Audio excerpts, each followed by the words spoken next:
NLP is definitely built as a technology and a philosophy, right? Not just about work, not just about getting something, a goal per se. It is an attitude, it's a way of life.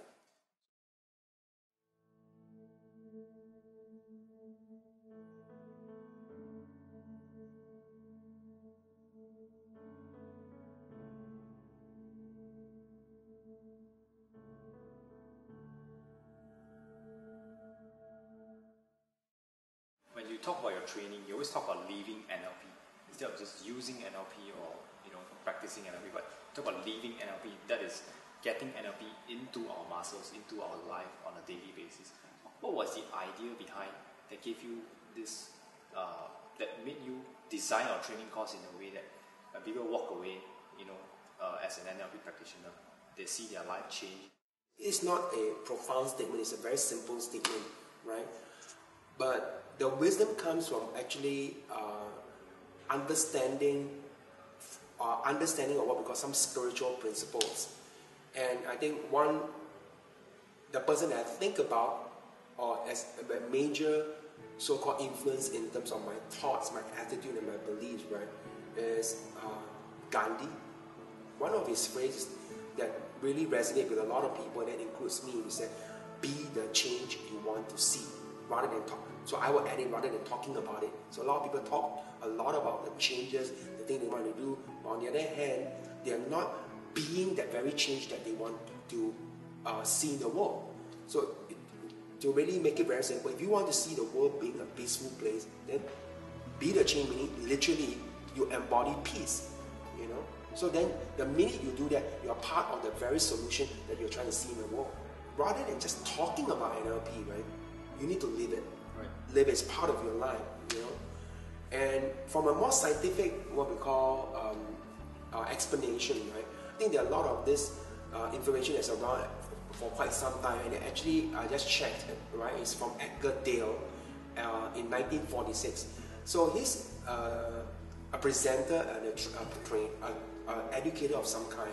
He did a research about how people remember information in a classroom setting. Based on his findings, that it's almost like a pyramid, right? On the top, right, it would mean that the retention is very little. As you move down to the bottom of the pyramid, you remember much more. Right.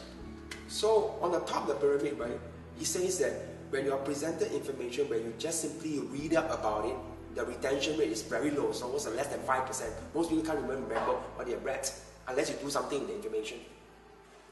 And the next one has got to do with people who actually they are watching and listening to the information, right? And the information actually interacts. It means there is almost it's a live program rather than a static program. There's in some form of interaction. There's some kind of movement, like a movie. Right. People would then have a greater retention of the information. Right. So if you move down this pyramid, right, you will go to things like if you have what we call a conversation about the information. You have a question and you challenge the person with that question, right? People remember much more. By the time you get down to this level, you probably can remember up to almost 60% already of the information available to you. The other one is learning by doing, which is the hallmark of NLP. It means in order to understand, do. You go into the exercise and do it, and then through the doing, you learn. So it's a much more experiential form of learning, right? And the next one, at the next layer, just before the bottom of the layer, right, which is, this is the area that if you do it, you probably get about almost up to 90% of the information already. I think a lot of people know this when you teach it to someone else. Yes. Right? When you learn something, you teach it, you have to prepare yourself, you got to be able to anticipate question, and when they ask you, you got to go into your mind, think about the information in slightly different in order to answer. And the more you do that, the more memorable it becomes. Yes. So most of the time when you teach someone, you can't forget it. Yeah. Right? But that's where he stopped. Edgar Dale stopped there.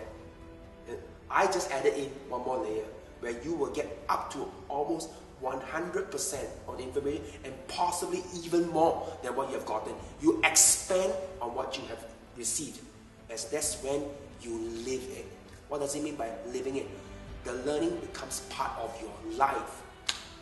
In the way you wake up in the morning, the way you interact with your family members, the way you the way you eat, your meal time, your decision, the way you interact with your colleagues, the way you do your business, the way you present information, the way you handle conflicts, the way you do your household chores.